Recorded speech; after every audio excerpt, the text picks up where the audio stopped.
Well, aren't people just messy? This was the first anime of spring 2025 and boy did it set a tone. Sword of the Demon Hunter, Kijin Gentosho, is a story about humanity, tragedy, and fighting demons. You know, I actually missed the demon part when I first looked this up.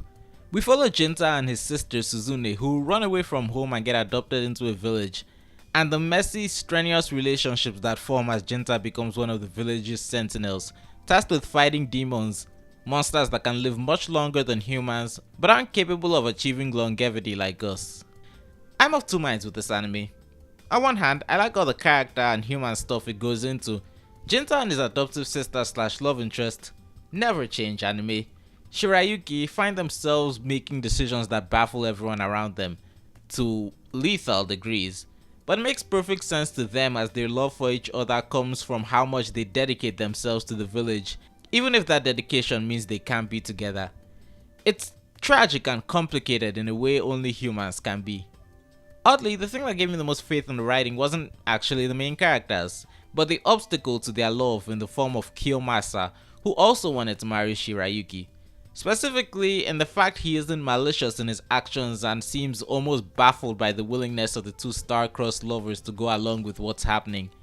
It's a level of nuance that tells me this is a story that won't neglect the perspective of others.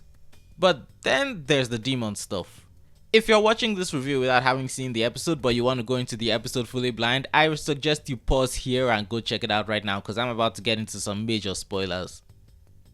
In contrast to the complexity of humans, the demons are pretty straightforward and work towards achieving one goal, which makes me feel odd about the fact that I felt I didn't understand them. It's just, the episode dedicates so much of its runtime to helping us understand the humans, but I walked away being confused about the world building. Like, Suzune is a demon, but that doesn't seem to be a secret considering she didn't age for a decade. I went to look at the manga to figure out exactly how much time had passed, and as I skimmed through it, I realized that they cut out quite a bit of the opening and rearranged things for the sake of the tone being sad rather than action-packed and mysterious. Which, makes sense, but also revealed some baffling decisions to me about how the whole thing was written. My point is, I wasn't entirely sure what the relationship between people and demons were. Like, Jinta's job was killing demons, but the sister is at least half demon, and there didn't seem to be much reaction to him becoming one at the end of the episode. Like I said, I skimmed the manga and they at least acknowledged that everyone was going out of their way to not talk about it, because in the anime it almost felt like we were expected to believe no one noticed the 17-year-old girl still looked like she was 7. This is a weird thing to say about a 15-minute episode, but I wish it was longer because they had to cut some good stuff to keep everything contained within it. This episode is adapting 9 30-page chapters and one 60-page chapter, and quite frankly, knowing that, I think it's actually incredible that it's as good as it is. That being said, I do like the way the story draws a contrast between demons and humans, where demons live longer but can't pass anything down and so risk being left behind by time, which is the main motivation for the villains that attack the village in the hopes of awakening something that will prevent that. I can't help but wonder what the clairvoyant demons saw in the future.